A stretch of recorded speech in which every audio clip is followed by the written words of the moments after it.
We appreciate you guys' time. We appreciate you coming out, and we appreciate you kind of listening to what we're doing. I'd like to thank CoStar and LoopNet, who, to Ken and Andy, are here somewhere. They're in our office constantly, and they help provide us with data. I'd like to thank Scott and Julie of the Moon for having this place. It's fantastic. I'm not sure if Arthur is here from NAI Global, but they're one of our partners as well.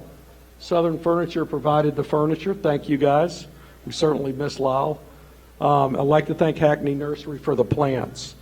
And the last thank is to Jessica Halleck, who's put this whole thing together.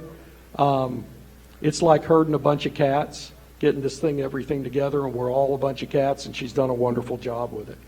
Let me tell you about who we are. We're a company that deeply cares about our market and deeply cares about our community. We manage approximately 5 million square feet of other people's property. It's all commercial. It's office buildings, shopping centers, industrial. We have about 700 plus tenants in the portfolio that we manage for. From everybody as small as one-room spaces that are 300 square feet to $500,000 a year worth of $500,000 a month of rent coming in with the larger tenants. We feel like we have our pulse on the economy. We know when people are happy. We know when they're not. We know when they're borrowing money and looking for buildings. We know when they're just sitting on the sidelines and doing nothing. So that's the environment. We're in a slow growth, no growth environment in this town, and we don't need to kid ourselves. So this discussion today is not going to be it's not going to be rainbows and unicorns. It's going to be what's really going on out there, and that's what I think you guys expect us to do. We're going to be available afterwards for questions, but that's what we're going to talk about. So let's get it started.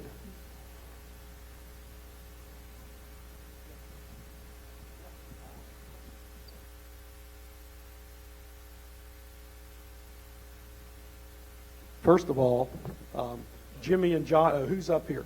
Jimmy Nystrom's up front. I'm looking for the clicker. Jimmy Nystrom's up front. Jimmy and I have worked together since 1986, nonstop forever. So it's been a good run. John's one of our partners, as well as Slayton Murray is one of our partners, and we're going to cover. So that's who we are. Let's talk about the office market. Okay, let's go. There we go. So this slide depicts the 9 downtown buildings that are total about 850,000 square feet. The vacancy rate's a little over 11.5%. The asking rents are plus or minus $28 a foot, depending on the building. One of them's a lot higher. Cascades is in the 30s. Some of them are in the 25 to 26, full service range. There's about 100,000 square feet vacant in the market out of those 850,000 square feet. The velocity of leases is not consistent, but it is moving forward. Things are growing in occupancy in all of the buildings pretty much downtown. One thing that we didn't include in the vacancy is there's a co-working space at Monroe Park Tower that's 24,000 square feet that Regis has, and they're running between 55 and 60% occupancy in that space, which is kind of gives you an idea what the co-working model is for some of these areas. Anecdotally, what we're seeing in the downtown market is the same tenants moving around, not a whole lot of new absorption with new tenants that weren't in downtown previously. It's, you got one group that's expanding, another contracting and moving from High Point to 215 Monroe or something of that nature. We don't see a whole lot of new. Cascades was able to capture a little bit of new, suburban people wanting to come down and get close to that downtown environment, but it's most of the same players that, live, work, and play next to the Capitol. Average rents going into what we call the high rises downtown. What are those? Those are around $28 a foot, full service. Their TI packages range from $750 a foot for a carpet and paint deal to $55 to $60, and with the tenant paying any overage over that is typically what we're seeing in the market right now. Construction. If the newer buildings, the 215, which is Ballard, the 215 building, and Cascades, they're getting 38 to 40 a foot. Correct. It just costs more, right? Local tenants won't pay 40 a foot. They're not going to. It's not going to happen. But regional ones where you Jacksonville guys can get, you guys can get the high dollars. We can't get them. So.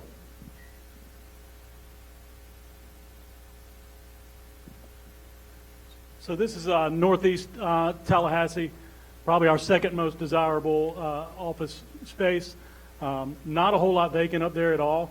We're asking about $20 per square foot. On the sales, we're in the 150s. The difference between there and downtown is most of our suburban northeast rates are modified gross, so the tenant would be responsible for their own utilities and janitorial.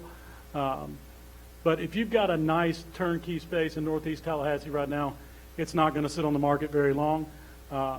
Just had one in Barrington Park over by Outback in that area. Absolutely turnkey, beautiful 5,000 foot space. We leased that in 2 weeks. So the market is wanting that. We just don't have a lot of that product at the moment. The only other thing, I think in the last 12 months, like 38,000 square feet has been leased in the northeast quadrant. And that vacancy rate includes owner-occupied buildings, so that it's a little bit skewed based on that owner-occupied scenario. The one thing that's helping this as well as downtown, honestly, guys, is since we sat here with you guys 12 months ago, I don't think one single office building has been delivered or started for spec, multi-tenant, or even an owner-user. Not a single one. And that to me is dramatic that, you know, maybe we're not growing jobs at a rate fast enough, you know. I've been in this business since 1983 and you 1986. That was stunning when you told us that the other day. That tells you something. Again, no rainbows and unicorns. It's a flat market. Office buildings get built when there's more demand and when you're a growing market and there's more demand. If you own office buildings, take care of them, fix them up, get them ready to lease, and that's not really a big issue if you're in the Northeast and downtown. That's right. So we put this up. This is a couple significant sales over the last 12 months in the office sector. Two of these are in Southwood. The other is in Woodcrest. The Southwood buildings, I don't have all the data, but I would say they were on the market for at least 3 years each. At least. You know, Southwood's kind of a funny animal. Either people absolutely want and have to be there, or they won't even consider it, right?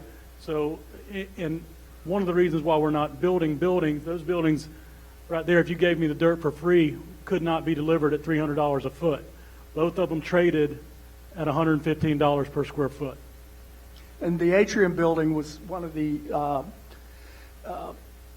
cap rate driven deals. It was not a vacant space, so that was basically buying the income off of mostly state leases. Department of Financial Services is in the majority of the building, and that was in the close to $120 a square foot, depending on what square footage you utilize.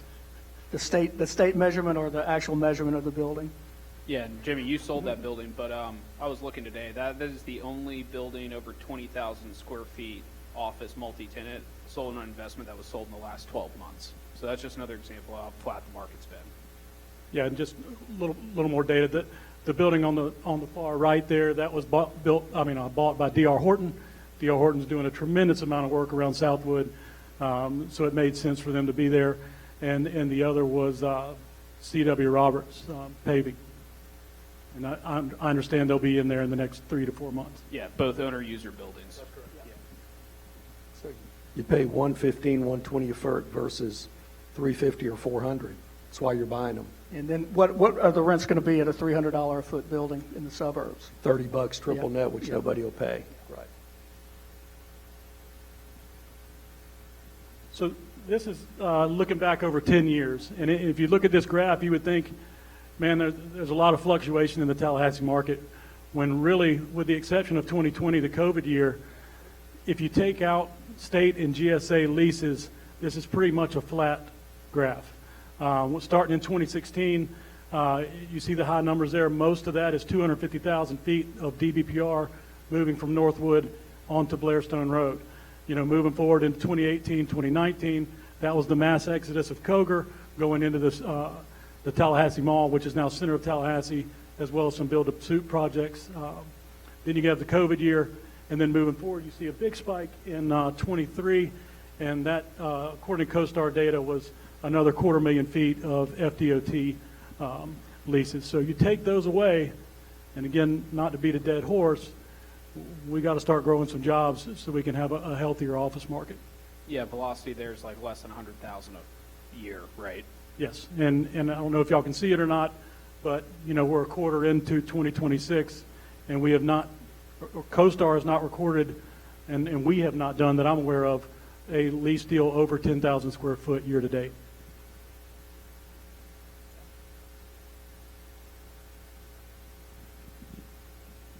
So, you know, if you came to me today and said, John, you know, what's killing deals the most? And the answer is construction costs, TI packages. Very few tenants in the office market today are willing to just walk into a building, especially downtown, and you know, law firms and lobbyists and things of that nature, and just accept existing conditions and are willing to just carpet paint and move in. Speaking with some of our local contractors, we just did a beautiful deal at 215 Monroe with Schutz and Bowen. Gordon DeVos with Simpler Built was the contractor there. Absolutely gorgeous, built out, incredible job. But guys, that was without design, over $200 a square foot. That was an existing beautiful office space that got gutted and rebuilt to meet their specs. Now, that's hard for a lot of tenants to swallow, and it's even harder for a lot of landlords to swallow. So what these guys got, you know, if you are a tenant or you represent tenants, the more you can get comfortable with existing conditions, the more likely you are to get a deal done with a landlord. A perfect example, Rudy Rowe with Southland Contracting owns a building in Woodcrest. I represented a 15,000 square foot nonprofit. They were very budget conscious. They knew what they wanted. They knew how much they wanted, but they were very budget conscious. Rudy was able to work with them, help them accept existing conditions, make the right changes to deliver the space they wanted, and we were able to do that in under $30 a foot. So it can be done. You know, contractors like Rudy, Gordon, and all of them are there, and they're ready, willing, and able to help you do that. All right, that's a good summary. All right, as Debbie comes up, Debbie Ashland, our leasing queen, if you've got an office building, put it in good condition. I mean, there's nothing, if you're competing with, particularly if you're not in the Northeast and you're not downtown, get your space in good condition in the outside and the inside, because if not, it's going to affect your ability. You're just not going to be able to lease it. So, and then you've got to be conscious of the price. We're very active in that market. We know what works and what doesn't work. We just try to be realistic. That's what we're going to try to be this whole time. Plenty of positive things going on, but again, it's not a perfect market. Debbie, you have the clicker, John. You have that and the clicker. Hello. All right. I'm going to walk through what we're seeing in the Tallahassee retail market today. Retail activity remains strong with Hey, quit cheating. with new demand focused in well-performing centers. A lot of activity is concentrated in a few key areas, being Northeast Tallahassee, Midtown, and on the west side. We're seeing the most,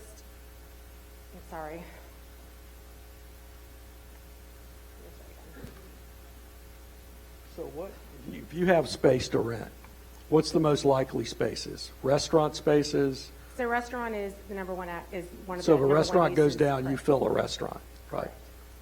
Are nationals being, what I've read is, nationals are being more adaptable. Nationals used to say, it has to be 12,000 square feet, it's got to be 100 feet width, it's got to be this and that. It seems like national and regional tenants are being a little more flexible on the spaces they'll look at. Yeah, so we're really seeing a consistent demand of national and regional tenants looking in the northeast side of town and in the Midtown area.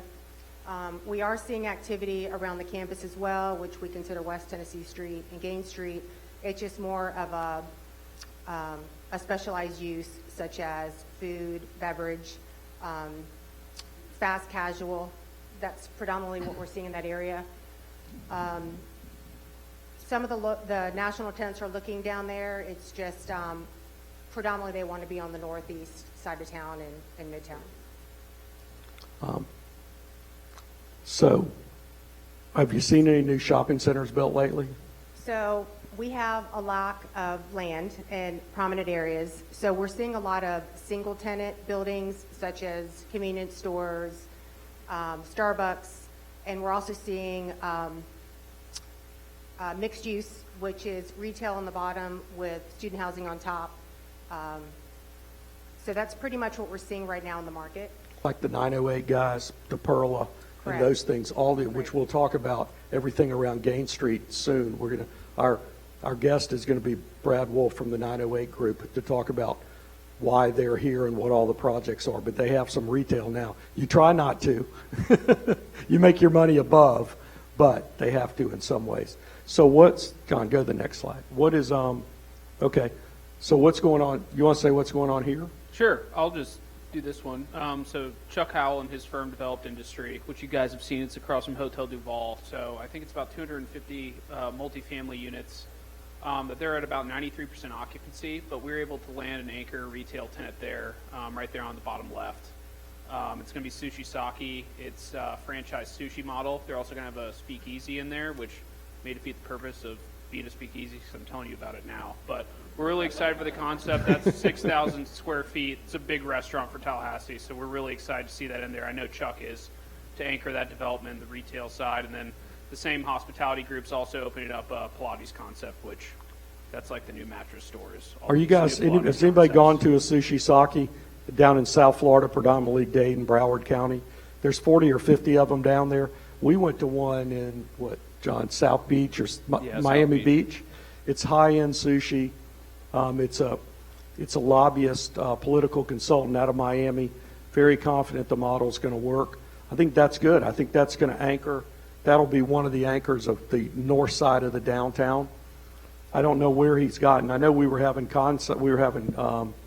conceptual discussions with the city about creating some parking after hours in the city lots, because there's a problem with workforce parking.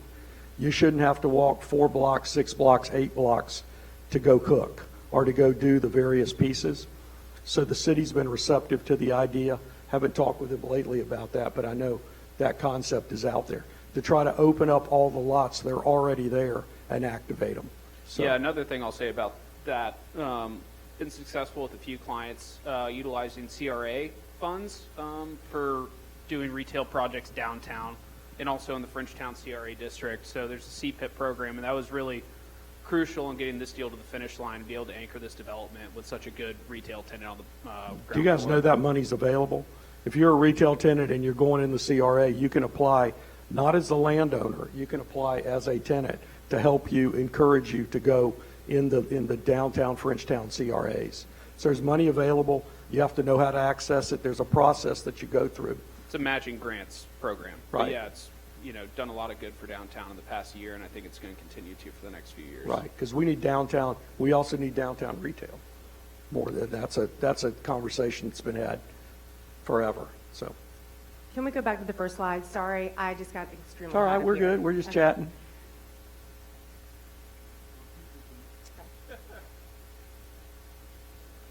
Good. It would be me. All right. We won't go that way. All right, so some of the things that I wanted to point out is, for a good example, the Northeast Carriage Gate, which a lot of you will know is Trader Joe's, and then the Midtown Miracle Plaza for Whole Foods. These are two fully leased centers, which really says a lot about grocery anchor tenants. It really brings traffic. And we are seeing primarily, as I mentioned before, a lot of national and a lot of national tenants looking at the market, and they're focused on the northeast of Midtown areas. With that being said, the campus area is still strong with tenants, but a lot of it's local mom and pop operators, beverage and food. So co-tenancy is important to a lot of people looking at the market right now. It is, correct. Yeah. And without the supply, we have a lot of demand, but no supply on the Northeast and Midtown areas. We could lease unlimited amount of retail space at Miracle Plaza, Josh, if we had more land. We just are out of land. So, I mean, that's where people want to be. They want to be at the Whole Food. And they want to be at Trader Joe's. Those are the two. Not just grocer. They really like those two. We those have two tenants grocers. who, national tenants, that are calling, asking, do we have any vacancies coming up or any tenants not renewing in the next couple of years? And in fact, at the Carriage Gate Shopping Center, we're working on some leases for 2027. Right. The tenants are still in there, and they're not going to be renewed. Correct. Because they're going to upgrade the rent roll to other uses, which is what you do if you're in the position of power. Right. It's not what you do if you're not in the position of power. Yeah. Right. It's just a consistent demand in Right. this area. Okay, we always talk about this. These are closed restaurants and open restaurants that are coming. There are a couple on the closed side that only one of their locations closed, not all of them, like Slim Chickens closed one on the Parkway. They did not close the one on Monroe. It's very healthy, very active. And Crumble, they closed on West Tennessee Street, but their other locations are doing well. And Tijuana Flats is closing on the northeast side of town, but they have one open on Mahan. A lot of people say, oh my gosh, there's so many restaurants closing. It's just a natural cycle. It just brings new concepts in. A lot of it's just due to, They're normally undercapitalized. You yes. know, they don't There are have just enough various capital. reasons why they close. You know, it could be location, it could be the rent's too high, just the concept didn't work. Right. So, what's the scoop on the fish house that closed up at, anybody live up near Bradfordville in that area? Fish house closed, right? Somebody new coming in. Yes. We're not allowed to say, or are you going to spill the beans? It's Momo's You too, like Pizza to- is going in that. Momo's bought it, so you're going to have pizza up there, and that's what's going on with that one. So I can't be blamed for that. I It'll be on blame me. you. Blame me. I can Don't talk tell- about the ones at don't- Carriage Gate if you want. I told you cannot I'm say not. that. Okay. I'll get in trouble. I'm not. Okay, so if you're in a shopping center, who goes in shopping centers? Basically, shopping centers are occupied by anything that is not, that you can't buy on Amazon. We've talked about this before. You go on Amazon, you can buy soft goods, you can buy a lot of things. You can't buy restaurants. You can't buy You service. can't buy service, yeah, correct. Fitness, entertainment, medical, including veterinarian services. Those are things all across that thing is what you're seeing going in shopping centers. You're not seeing the old, very rare. Miracle has got clothing, Varsity a little bit, but really Miracle has clothing and a few other places do. But that's because it's Lulu, J. Crew, it's really strong brands. Well, J. Crew really changed the dynamic of that shopping center as well as Lulu going into 4,000 square feet. So J. Crew was an example of, there was a tenant in there, and the landlord, it was a position of strength, and the landlord upgraded the tenant to be better for the entire center, and that's what happened. So it was a bold move on their part. and now we have a lot of interest from some great national brands that want to come into the market, which is great. And still, food and beverage is the number one concept that we're really seeing that want to, out of all these uses, but they're all what we're seeing in the market. But there are no new shopping centers on the books that we're aware of, or there's certainly none coming right now. Correct. Single tenant, again. That's about growth, right? Retail follows housing, so you have to have more housing to have growth. And if you don't, you don't. So we'll have that whole discussion later, but I'll have it now anyway, and we'll have it later again. If you stop housing and you shut down housing developments or the ability to grow, you affect affordable housing. It's supply and demand. It's simple. The more housing you have, the more affordable housing you're going to have. You don't shut down housing and expect to have affordable housing without government subsidies. And there aren't many people in this room that are up for that. So if you get a chance, you tell your electeds we need more housing, and let the private sector, just let it be built with quality, and let the private sector decide if they're going to sell houses or not. Don't regulate them out of business. We put the slide up there. It does say coming soon on their website. We are getting a couple of grocery anchor concepts in Tallahassee. One is going to be on Mahan, and then this would be filling the former Lucky's. We can't confirm, but it does show on their website. Ollie's Bargain House is also coming. We're still seeing discount, primarily discount retailers looking to enter the market. This is in the former Lucky space right across from the Varsity. It would be a 40,000 square foot Asian market, 55,000, yeah. 55,000, which are in a lot of other markets, and that would be exciting. That'd be great to have. Yeah. So their website says they're coming, so we're going with it. Right, Exactly, yeah. right. Like I always say, if I don't know the answer, I make something up. So, I'm all right. sitting after the show if you Okay. have questions. All right, that's it. We're going to be available afterwards for questions, so if you want to find Debbie, ask her. Thank you, Debbie. Next is we also do a large amount of acreage sales, 100 acres, 500 acres, recreational type sales. Some of you guys own some of you guys would like to own some of you like to get rid of some. Brian is one of our land guys. We call him the land man. He very much resembles Billy Bob, you can tell. Looks just like him. So, Thanks. yeah, here you go. There he is. Look at there. We need the cigarette and a couple of F-bombs, and you'd be I want to right shout on top out of to it. Jessica. You're doing a great job on this, but she told me she was going to cut 30 pounds off of me. I don't think she did it, though. She may have. Thanks, Jessica. I'll talk to you later.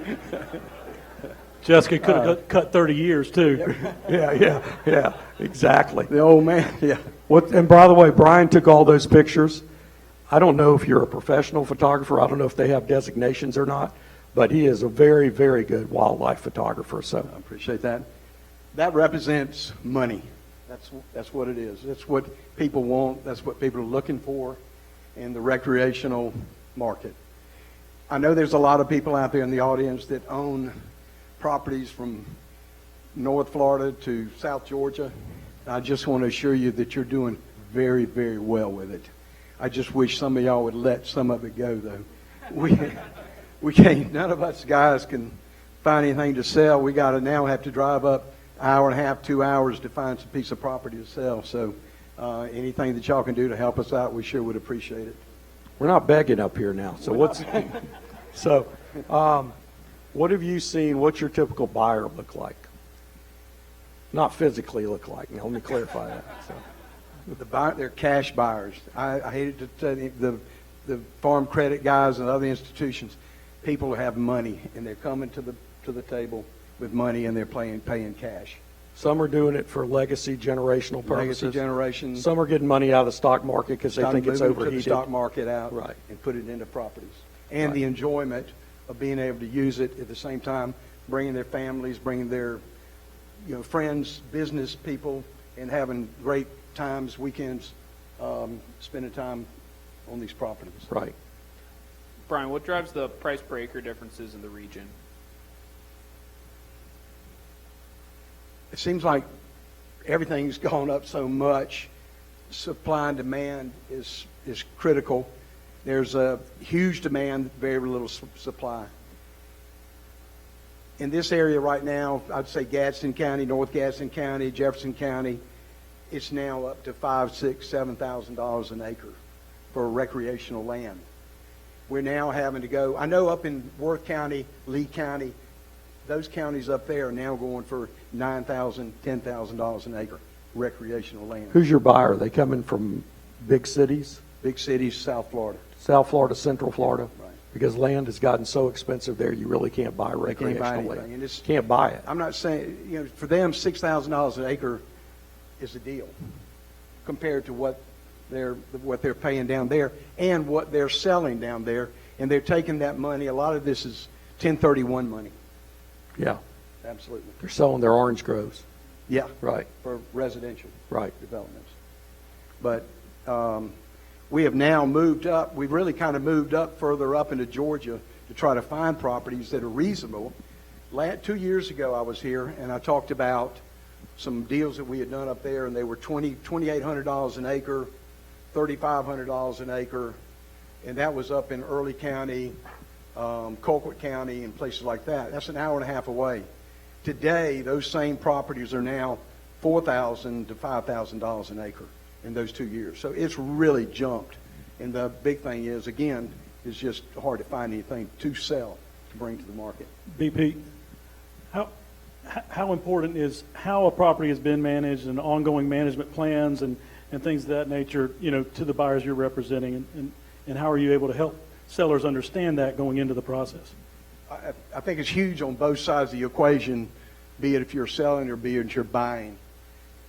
Your buyers today want to go on a piece of property and they want to see everything in great condition, turnkey as we call it. They want to see the roads in great shape. They want to see the food plots in great shape. They want to see your trail camera pictures. They want to see what you've, I mean, I hate to say this, but what you've taken out in the field. But that's what they're interested in. They're interested in that. And if you're lucky enough to have, let's say, an ag component to your property, you got somebody that's going to be planting some food. It draws your game. They do a lot of the maintenance work. They do a lot of the mowing and stuff like that. But then a lot of people come up here, buy a piece of property, they buy a tractor, and they love to come back up here and spend the day on the tractor working the tractor. Riding on their tractor. Right. So, but it's huge. It's just the turnkey Run image. myself Because over. if I take somebody on a piece of property and it has not been managed, and you're riding through the woods, you got a bad road to ride down, you can't see because it's so thick, their eyes begin to roll in the back of the head. They just cannot envision what they could do with this property. So Right. it really needs to be turnkey. It's like anything. Get your property in good shape, right? Exactly. Whether it's an office building or retail or acreage. Got the next one.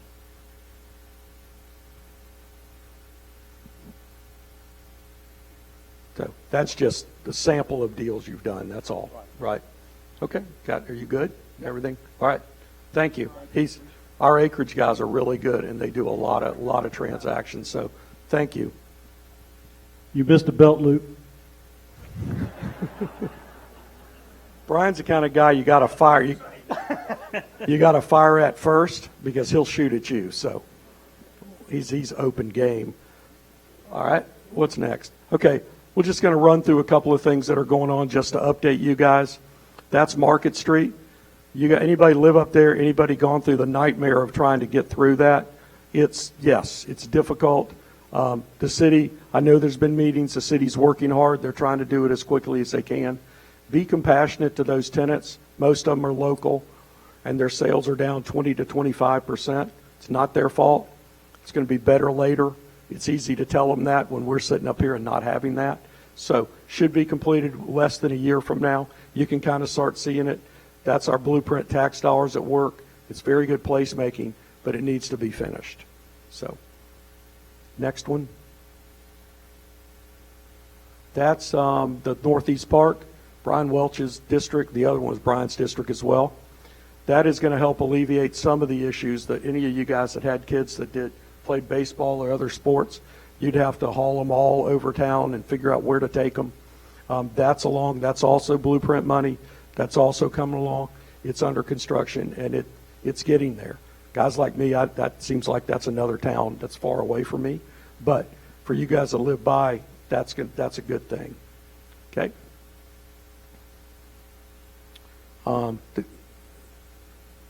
Sorry. That's all right. That's a slow clicker. Go back one more. Okay. Oh, no, there. Okay. All right. I'll cover that one, then we'll go back. That's a 750 unit apartment project that's being built around Childs. That is huge. Most of them are 200 to 250. Lucas Stewart's going to do it in 3 phases. It's well underway. There's a lot of people that want to live in that school zone. So that's why it's driving like that. It was a 159-acre project that Lucas bought a couple of years ago. There's also commercial along the front. Culver's is about to open. There's 2 or 3 other things. People are always curious what's going on. That's what's happening there. Okay, now, that's the Gasvini project at Ox Bottom and at Velda Dairy and that intersection. To dispel the belief that some were saying and spinning, that road was planned for about 10 years. I was in with the city with planners. That realignment has been planned and been discussed.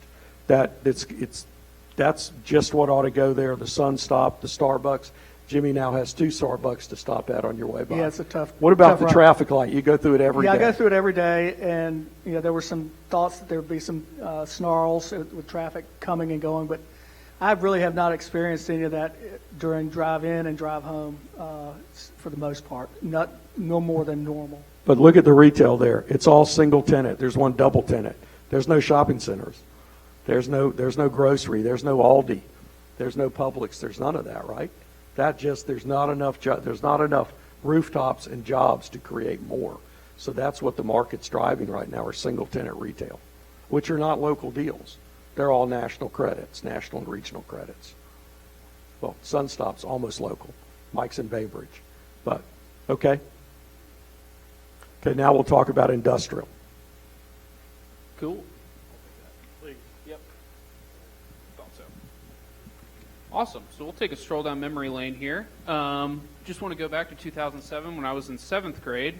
And just talk about what industrial rates were and where they went to 2016. So you can see over a 10-year period, that red line's the market rate kind of factor, and that shows they were flat around $5 a square foot for about 10 years. You had some elevated vacancy and then vacancy compression coming into 2016. Then you go into 2016, you can start seeing that red line start increasing up into about $9 a foot. So, that's about a 9 to 10% growth year over year. Then you had some vacancy compression, and then now you start to see it increase. What that shows kind of, and I'll go back to this, most of that growth was till 2020 into 2024. So really that growth was like 10% for that 9-year period. 2025, about a 2% increase. We're going to see about probably a 2% increase this next year as well. So it's kind of like stabilizing right now. It's something to pay attention to. And then this is really important. This is construction starts of new product coming to market over the last 10 years. So you can see we removed the big developments such as True Leave, which developed just under 1 million square feet just because they're an owner user. And then also removed the Amazon facilities, which are just under 3 million square feet. So when you talk about just new development, it's been pretty slow over the last 10 years. And then, 2025 was about 88,000 square feet. And then 2026, we're expecting about 250,000 square feet of space coming to market. That's all speculative space. That's not owner users taking this space. That's landlords developing this space and hoping to land tenants to get into that space to pay rent. So we love that this space is coming to market. We needed it, obviously, because we've had no development for 10 years, but it's going to be a lot coming online at one time. So you'd probably expect absorption to take a little bit of time. And then we just go back to just general trends for industrial. When we were here last year, we talked about, about $100 a square foot on sales, averaged about $9 a square foot on lease rate. We've had some decent increases on sales. Once again, I was looking at significant sales with John today. There's one transaction over 20,000 square feet, a multi-tenant that sold. That was East Side. So market's been pretty flat. You've had some single tenant stuff trade. That's not really a good indication of like cap rate market.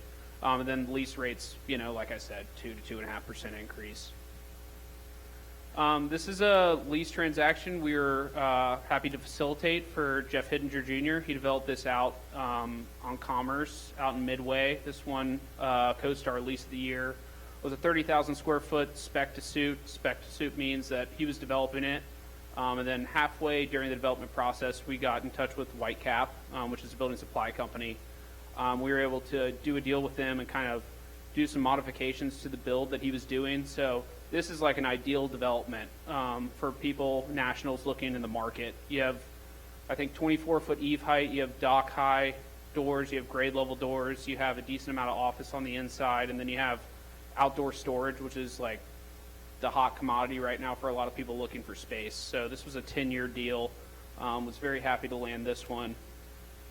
And then this is another deal we helped facilitate for the Pepe Sylvia Group. This is Timco Logistics. They are the white glove delivery service of Home Depot for appliances. So this is 48,000 square feet. Once again, 10-year term. We were able to put them in 15,000 square feet of existing space. Once again, to finish this development, this was a spec to suit. Pepe Sylvia Group went out on a limb, developed this without a tenant in queue, but halfway during the development process, we were able to line up Timco and get them signed for a 10-year term. And that's it.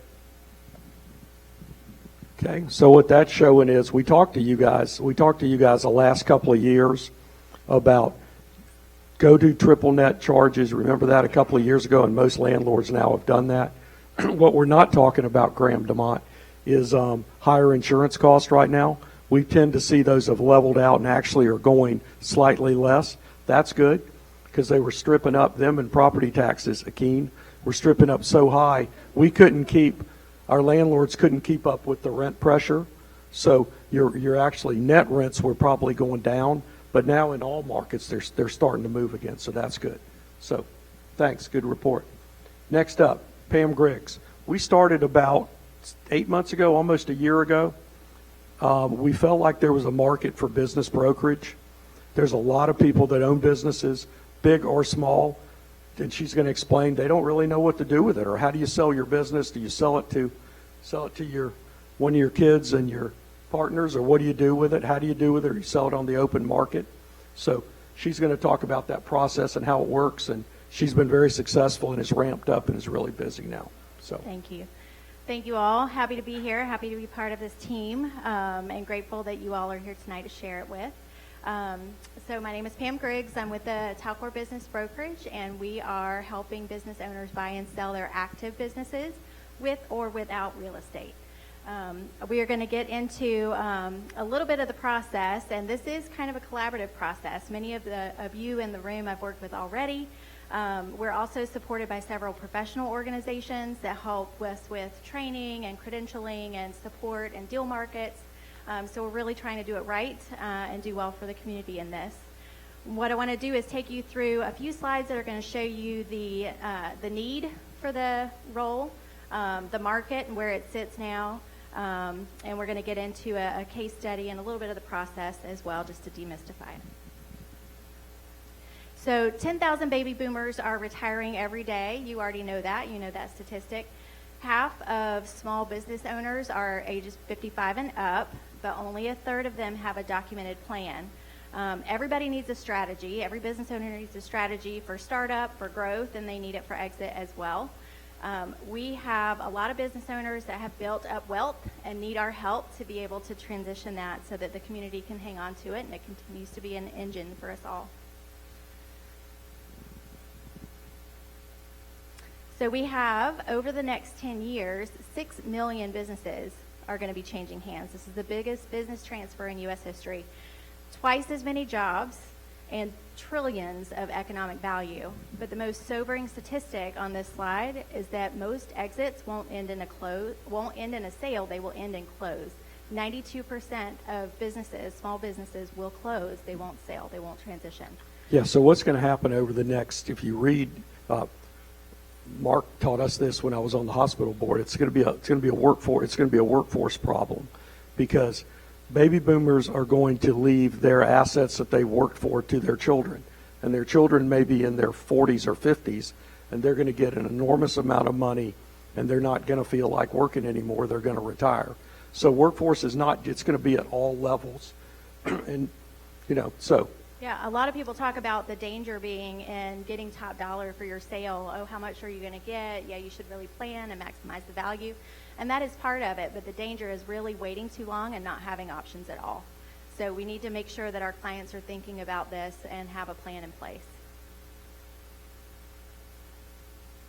All right, the good news is the business market is actually really healthy. There's a lot of businesses changing hands, obviously a lot of supply right now. But it is considered a seller's market, particularly in the lower middle market, and that's businesses that are valued at $2 million or more. We have most of our sellers are receiving the majority of their deal in cash up front at close, which is great. Some of them working out earn-outs. We have half of all small business buyers are first-time buyers, which is exciting. I'm working with a first-time buyer now. That deal closes this week. It is a fun time to be in this line of work. There are a lot of different industries that we see day in and day out. The top 3 industries that traded in 2025 were trades, business, and personal services. All right, so what does the process look like? Typically, it starts with a referral, usually from somebody like one of you in this room, and it's going to be a trusted advisor that this business owner already knows and works with all the time. Once we get the referral, we start in a planning phase, and that planning can look like, it always starts with a business review. We always ground the business in the details of what are we doing, what are our competitors doing, how are we positioned, what do the economics of the business look like. We get into a 3-year financial history, we put all the numbers together, and sometimes the answer is selling now, and sometimes the answer is building that business and selling a couple years from now. But we help work through that process. It's usually an organic kind of decision that comes from that process. And then we enter into a confidential search, negotiate with the buyer, close and transition. So I believe you guys Yeah, have a few questions. confidentiality is the key, right? We don't That's know, right. we don't know what she's working on and don't need to know and don't want to know, because if you're That's a selling your lie. business, He does want to know. my short attention span, you probably told me and I don't know. So, So, but Pam- confidentiality is important. What, from listing to closing, what's a realistic timeline to sell a business? So we're trying to tell you 9 to 12 months. That's the average, 9 to 12 months, but it can really happen really fast. It can happen in a month.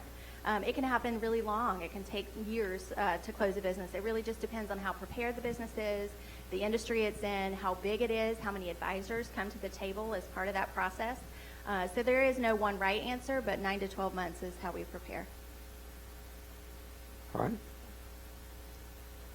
So you were going to ask me a few more questions, which were really good questions that I think our audience needs to hear. One was about being a, do I normally represent? No, I didn't prep. So we usually represent both buyer and seller in this process, just so you know. It starts with the seller. We will work with them, plan for the business, list the business. We know what they're looking for, and then we find the buyer match. The buyer comes to us, and we know what their wants and needs are as well. And so we become transaction brokers in the process, and we start working as that intermediary between the two parties to get this through negotiation and closed. But we can also represent one side or the other as well. There's businesses listed everywhere. If you find something that you're interested in somewhere else, we can absolutely represent you in that process. So, just 10,000 feet, somebody sitting out in the room, what's one takeaway they could have today that helps them maximize the value and the marketability of their business? Yes. There are a few things, if I can have more than one takeaway.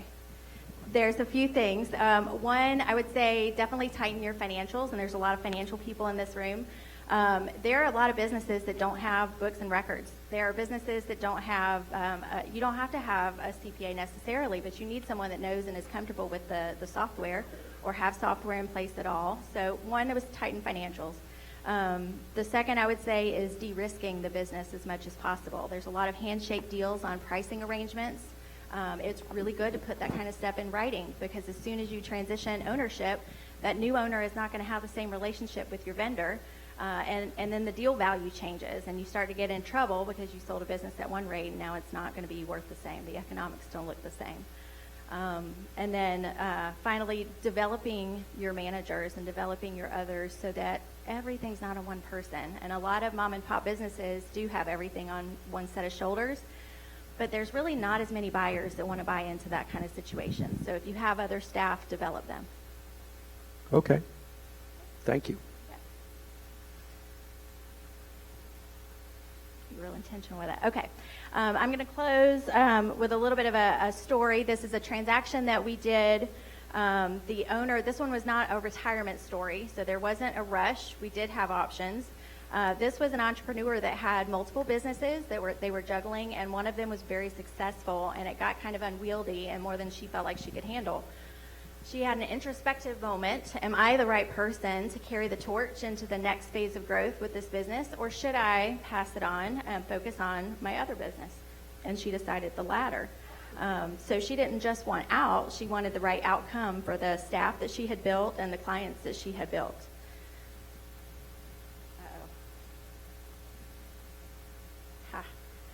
So the process looks similar for a lot, but I'm going to hit some of the highlights so that you can really visualize and see kind of how one of these might look. We got into the business review phase. We got grounded in the details, all of the general information, the 3-year financial history, set the pricing. This was a double-digit growth business. Every single year they were growing by double digits, so that makes it a little bit more challenging when you get to price. But we accommodated that in the pricing. Still, the seller looked at that and said, you know what, I was really hoping I would get more for my business than that. Well, it is the seller's decision on where to price the business, but we reverse engineered her books to say, this is where you have to be then if you want to hit this target, and that be a reasonable price based on what the market is telling us. A little while later, we went through the motions of growing the business in that way, and she came back and said, you know what, I think time is now. Let's just go ahead and figure out this pricing thing and move forward. So we did. Next was to attract the right buyers. We had dozens of interested buyers on this business, and we sent out some targeted feelers to folks locally as well that the seller felt like would be a good fit to carry those clients forward. So it was a very successful transition. Q&A, you know, we got 3 landed in kind of the top, bubbled up to the top.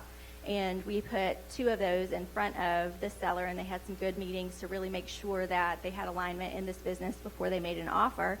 And then we got a full price offer, which was really exciting to me, but it wasn't to the seller, unfortunately. It just took a little bit of, sometimes my job is standing back and reminding us of what our goals are and why we are in this process and where it leads, what we wanted. So we did settle on a little bit of a tweak to the closing date, and we got a counter offer signed. That's great. Thank you. So we also had a key employee contingency. So this owner had developed a key employee very well, and it became a contingency in the deal that the buyer wanted to lock in, and we got that done as well. Okay. And then the last. All right, so our outcome was a full price offer. It was actually all cash. We got a lease assigned, the key employee in place. We had a very strong acquiring parent organization that brought a lot of capital to this business and technological resources, which is wonderful. So the seller was very happy. The staff was very happy. This deal was financially successful, but what's most important is this business is going to carry on, and it's going to have a bright future, and it won't be one of those statistics that we saw on the screen earlier, the 92%. So our ask is simple. You know a business owner that needs to have this conversation. You don't have to diagnose what stage they're in. You just need to recognize that they need the help and make the referral. Thank you. Thank you. Yeah, it's a valuable service.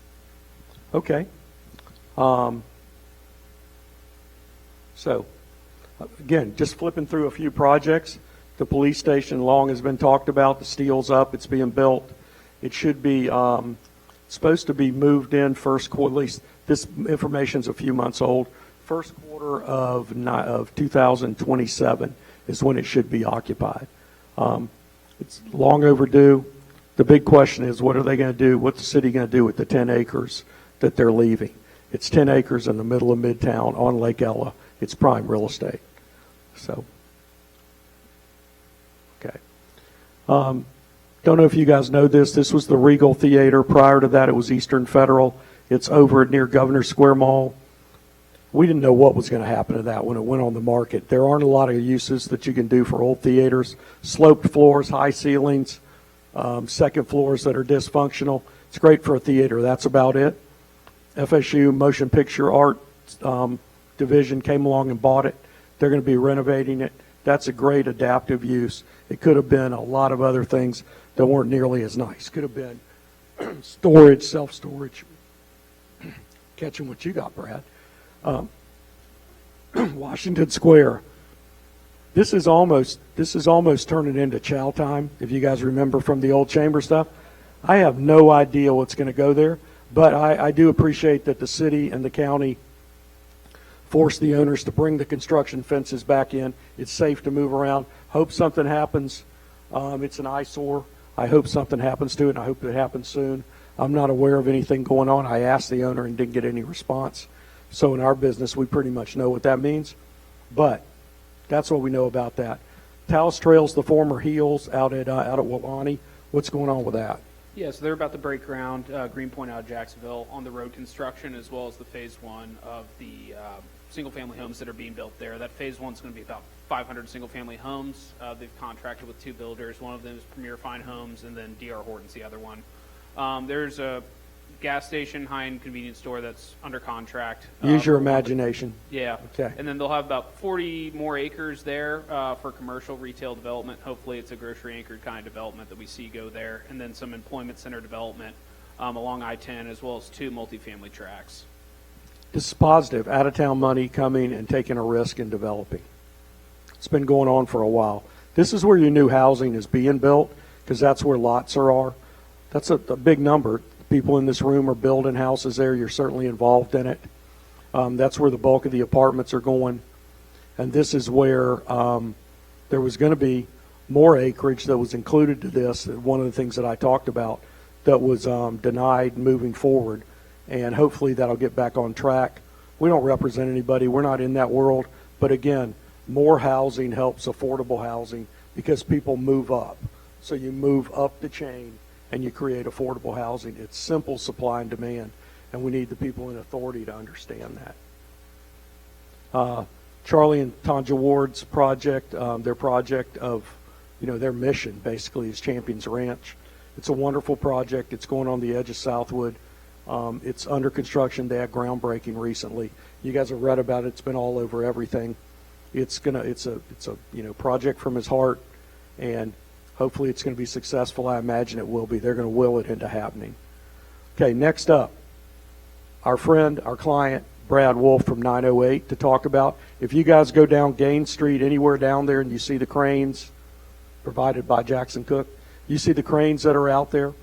Brad's company has built over $500 million worth of student housing projects over the last 8 or 10 years. He's got more on the books and more is coming. So we're just going to have a conversation because there's probably half you guys out there don't know what he's doing. The other half are probably saying, why are they still building? When does it stop? How's it going to go? So thank you. And he's the only one that can sit comfortably in that chair because the rest of us are too small. Right. Glad You're a team. little closer to sitting in it. Thanks for having me. Bear with me. It was my 2-year-old's birthday Friday, and I'm losing my voice after running after all those rugrats. A little bit about 908 Group. We're based in Tampa. I'm up here with my colleague Eric Duda in the crowd. We were founded in 2010. We started in low-income housing tax credits, and we did one of those projects in St. Pete called the Portland. But the lottery system in Florida, it's about a 5% chance, if that, to get awarded low-income housing tax credits. There's so many applications that score perfectly and do not get awarded. So we got good at building apartments doing that, but we weren't getting awarded, so we kind of transitioned into student housing. So in 2014, we partnered with American Campus Communities, built our first one at University of Tennessee, Knoxville, and since then we've built over 20 projects, well over $1 billion, and the largest part of our portfolio has been in Tallahassee. Good to have a good broker, right? That's right. Yeah, I met Ed, I think back in 2015 or 2016. We were doing some projects in Gainesville and Tuscaloosa and Austin, Texas, but I graduated from FSU. My wife grew up here, so I always wanted to come do some projects here. So I talked to Ed, and I told him generally what we were looking for, and he found us some old Jeffwood and Penwood apartments back in 2016 near the university, and we built the 9 at Tallahassee, which was our first one that we delivered in 2019, and since then we've done a whole lot more there in College Town. So it's been great. And then I guess so. How many deals? Give some examples of how many you've done so far. In Tallahassee or just like in total? In Tallahassee. So in Tallahassee, we've built 9 buildings, about $500 million. A couple of those are finishing construction over the next year and a half. And then we have 3 more planned that'll deliver 2029, 2030, 2031, and those will be well over $200 million as well. So we have a lot going on here. The map that Ed has pulled up, these are all the projects in blue are the apartment projects that we've either built or under construction. The 9, the State House brand. We're building one called the Hall right now. Here it is, and it's been interesting. What's really helped us a lot, because obviously it's, when do you build too many beds, right? One, FSU growing recently, well over 2,000 student enrollment growth over the past 2 years has helped tremendously. Also, universities like FSU that invest back into themselves with state-of-the-art facilities like the business school. I think when Ed started talking to me about the business school and Dean Michael Hartline, they're planning on having 7,000, 7,500 students or so in there.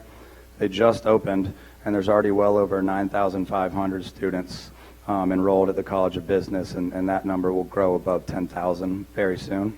What did you tell me about the use of Strozier, the library? Yeah, we had just 2 weeks ago when I was in town, I was touring the business school once it was up and operational and kids were there. And I think I ran into one of the librarians that was sitting there in Legacy Hall, I guess, Wortham College of Business now. And I was taking a picture of an ad that we had on the screen just to make sure the QR code worked, to make sure my leasing people did it right. And the librarian was like, you planning on living there? It's so expensive. I was like, no, we own it. I'm just making sure my people did it right. And he was like, yeah, the amount of people studying in the study rooms at Strozier ever since the business school opened in January has gone down by like 30%. So like 30% of the students using Strozier to study and hang out immediately went over to the business school. Those were business students. So the expansion of campus and actually being able to house these students on campus and teach them in appropriate facilities is so important when we're going to look for new projects elsewhere. For example, we're going back to Knoxville. They're building a brand new College of Business similar to what FSU just did. So we're going to do it again, and we think it'll certainly work. Another interesting part about the hall here is all of the land in College Town and All Saints is in an opportunity zone. So we've utilized that financing quite a bit over the past several years because during 22 to 24, it was extremely difficult to get brand new apartment deals like this financed, even if I had the best one in the best university market in the nation, and I had done all successful ones. Extremely difficult. The hall we got done because it was in an opportunity zone. So we sold one of the State House projects a few years ago. We took those capital gains and rolled them into the hall project and aggregated some more investor capital. So we ourselves will be in that for 10 years, along with investors from Chicago, LA, New York, and it was a great way to bring money into Tallahassee and for us to get that deal done. Another one here that you guys have probably seen under construction is Chapter House FSU. This is right next to the business school as well. That's where you guys all used to get your tattoos on Gain Street. Don't tell us you didn't. So. Yep, so this one is fun. We're excited about it. And just to talk a little bit more about how we get deals done, we're using kind of the other side of the Opportunity Zone program on that one. The hall will own for 10 years. This one we'll build, we'll lease up, and we'll sell it to a buyer pre-temporary certificate of occupancy as if they were to have developed it. And we fetch a higher price for it, and they get a better return because of the tax benefits. So we've really had to get creative to get deals done here as the student cycle is starting to show some signs of maturity. But it's helped a lot, and that's why we've gotten these done.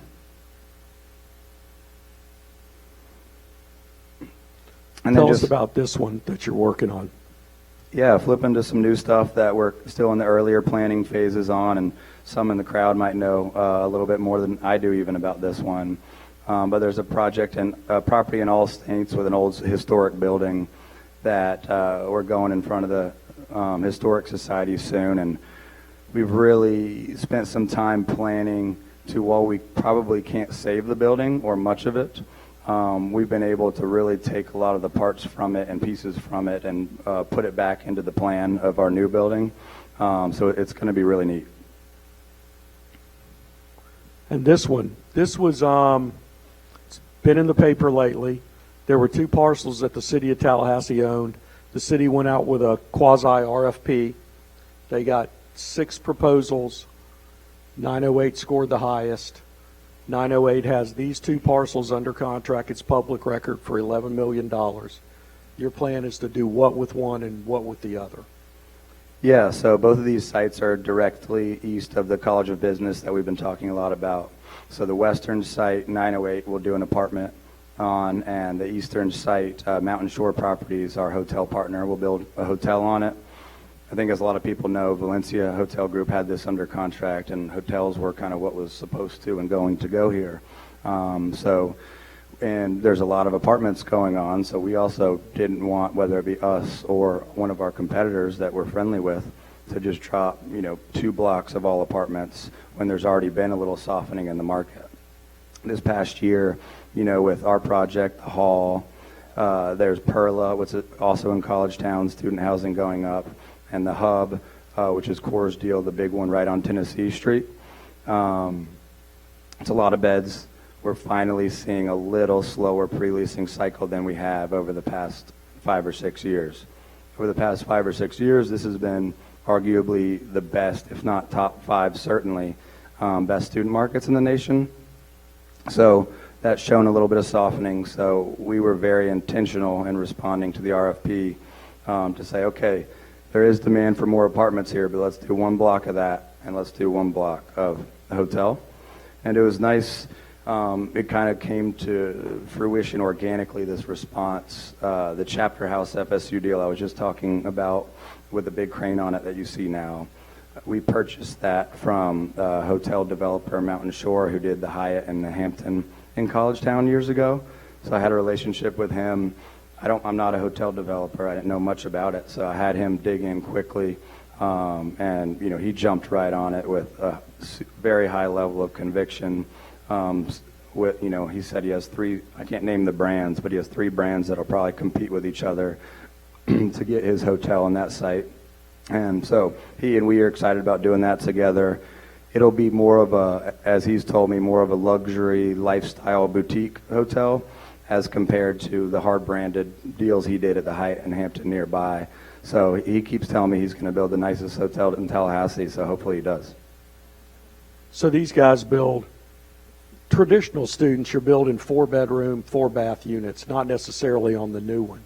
So you rent each unit for $1,200, $1,300 a bed. Is that about right? So think about right. that.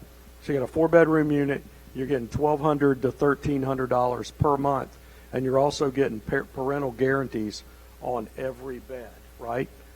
Take a guess what the average household income is on the, so they run the credit, they get the credit, they take it. So you have 4-bedroom units per bedroom household family income.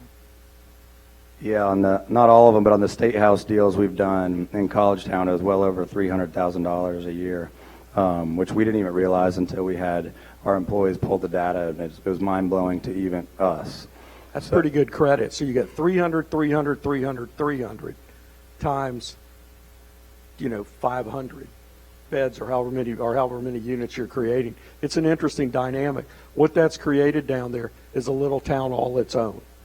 You've got people coming in from out of town. Their parents are paying. They're on Bright Futures. They're on prepaids. Their parents have saved money all their lives to send their kids to school, and it doesn't cost much to send your kids to school up here if you get in. So it's an enormous amount of money. They're given the Platinum American Express, and they come to town and let it go.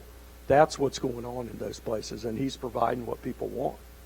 Yeah, that's exactly right. And the Bright Futures in Florida prepaid are great points as well, because we don't just do business in Florida. We do it mostly in Southeast and Southwest, but we would go nationally with a good opportunity. But a lot of these states don't have Florida Brights and Florida prepaid type stuff. So the demand of parents and students who can afford to use their money on nice housing within walking distance is so much more percentage of students than other universities. So that's an interesting thing.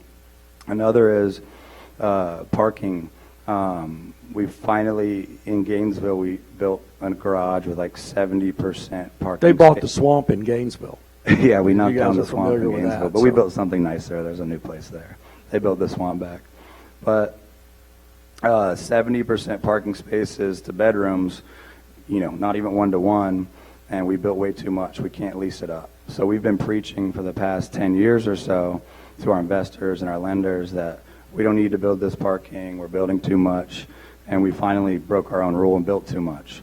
But that's a great sign. So really only 50% of beds need parking in these types of markets, which has also helped to be people to afford. They're not paying for a parking spot, and to build sites and not have to worry about building as much parking.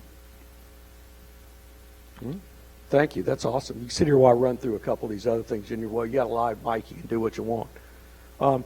This is the face of the Tennessee Street you used to know is changing. The project there called the Hub, that's where Fern Auto was. It's that block. That is well under construction. Now, if you go past it a little bit, Florida State has purchased where it used to be the Loop. It most recently was a restaurant called Bare Naked. They bought that parcel with a little bit of land beyond it to have an entrance into FSU. They're going to be changing that around. And then up campus out of Chicago has purchased where that old hotel was and the rest of that space. They're building a 10-story building now. It's under construction. The cranes are swinging around. It's going to have student housing, hotel, and retail on the bottom. The Perla is kind of almost toward the last development that Zimmer Construction has done in that 80 parcel assemblage. This is the one right on Gaines Street, right across from the intramural fields and right by Doak Campbell. There's also, which we can't tell yet, right? Okay. There's a really exciting lease that's scheduled to go in there that I'm not going to tell. Okay. All right. That's going to be good to know. So what I'm going to do now, I'm going to cover some of the stuff that's going on in town, some of the last stuff, and then we're going to let you guys out of here. So give me a second. I should have been ready.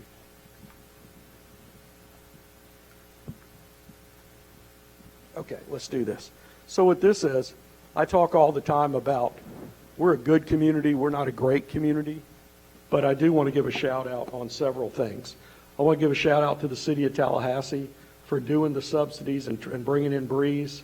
Anything's better than what was going on. Hopefully it's going to give you guys more options. Hopefully it's more options and more options. That doesn't alleviate that we need site-ready sites that are ready, set to go. We continue to talk about that. I hope we work toward that. I don't know if David or Ben were here. They know the story. They know I say this all the time. I'm optimistic, very optimistic on the TMH FSU agreement. I hope you guys are making progress. I bleed both blue with TMH and FSU. The economic impact of that is going to be tremendous, and we need jobs. We need that to happen, but we also need a community hospital at the end of the day, and I know they're working hard to have that happen, so thank you guys. We had a comp plan revision. We could have been great with it. Now we're stretching to be good. It's not what we wanted. It's not what I believe we needed, but it's better than what it was, so I wanted to give a shout out to that. I appreciate FSU activating Doak Campbell more than seven weekends a year. That Savannah Bananas, as well as the PBR Rodeo, brought people in. It brought people in from out of town, and it was good. I know the economic impact for Savannah Bananas was, the paper said $10 million. I know Matt Thompson, our cousin and friend, said it was like having a non-conference football weekend for him down at Madison Social and Township. That's a big deal. I hope they keep doing that. I hope they continue, that we move along those lines. A shout out to the county for the cross-country event that they had. That was tremendous. Keep doing it and make it bigger and better. That brings people in and exposes how great our community is. Both Killearn Country Club bringing in out-of-town money that's not really looking for a return is what we need. That's going to interject growth and interject home values around it. Yes, it's going to be expensive to join the country club. Okay, don't join. Let your home values go up, and it helps. I'm also hopeful. Capital City Country Club is having their board meeting right now. I hope they pass to sell the project to the group that wants to buy it, that's going to interject $40 to $50 million, $30 to $40 million into Capital City. That lifts all the boats around there, right? And to people to think that the city should have converted that into tract housing is ridiculous. You live on the golf course, and now you're going to turn around and have small housing in those lots. It's silly. Go with the best and highest thing you can get. Again, it's out-of-town money that's not necessarily looking for an economic return that most people would look for. I want to give a shout out to Michael and Eddie at the Chamber for bringing economic development to the forefront. They bring it, they talk about jobs, and that's what we need to do. And happy birthday, Eddie, wherever you are. And also, let's see. Oh, man. Okay, there we go. I put this slide up a couple of years ago at the Chamber Conference because that's a powerful slide. This is all the commercial, this is all the public activity, construction activity that is going on in our market. It's part of it's under construction, part of it's completed, part of it's beginning. That's $3.3 billion worth of work. We've talked about this. If we didn't have public sector dollars and the dollars that are being spent around campus, you take those two things out, we are in the negative job growth. We're not economists. I can't tell you if the Florida Chamber's numbers are right or if OEV's right, but track back to what we said. We talk to 700 tenants daily. We talk to all you guys all the time. My banker friends, their pipelines are dry. Contractors aren't worried about, most of them aren't worried about 2026. If they'll tell you secretly, they're real worried about 2027. The market is slowing down. We need to understand that we need job growth, and we need to bring that, Commissioner Proctor, you know, we've had this discussion. We need to bring this, thank you for being here. We need to bring the job growth to the top of the discussion in everything we do. So, thank you guys for being patient. In closing, there are just a couple of things I want to hit on. It's the Leon County School half-cent sales tax extension is going to be on the ballot. That needs to pass. Public schools are under attack right now. They need the funding to be able to do the construction and the infrastructure that they need. That's a critical tax. Fairgrounds, we need to keep that discussion. The fairgrounds needs to be what it is not now. You can't convince me gun sales, buying funnel cakes and corn dogs 10 days a year and knife shows are economic development. It's not. That's 100 acres in the urban core that's developable, and you drive by it and it needs to be better. It needs to be moved or it needs to be better. Consolidation, why shouldn't we have a serious discussion on consolidation? No one can convince me we don't need that discussion. The only reason that I hear that you shouldn't have it is it's going to eliminate some jobs. Well, Apple's eliminating jobs. Microsoft's eliminating jobs. Everybody tightens their belts and they change their business model. We've got to take a look at that. It may work, it may not work, but to just say to not do it is silly. Elections matter. Elections are coming up.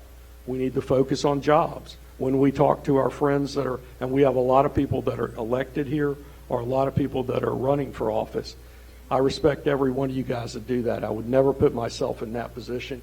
But if you do it, you need to hear from us. We need to tell you what we need. We need job growth. We need housing growth. We need those things. So with that, we're going to wrap up.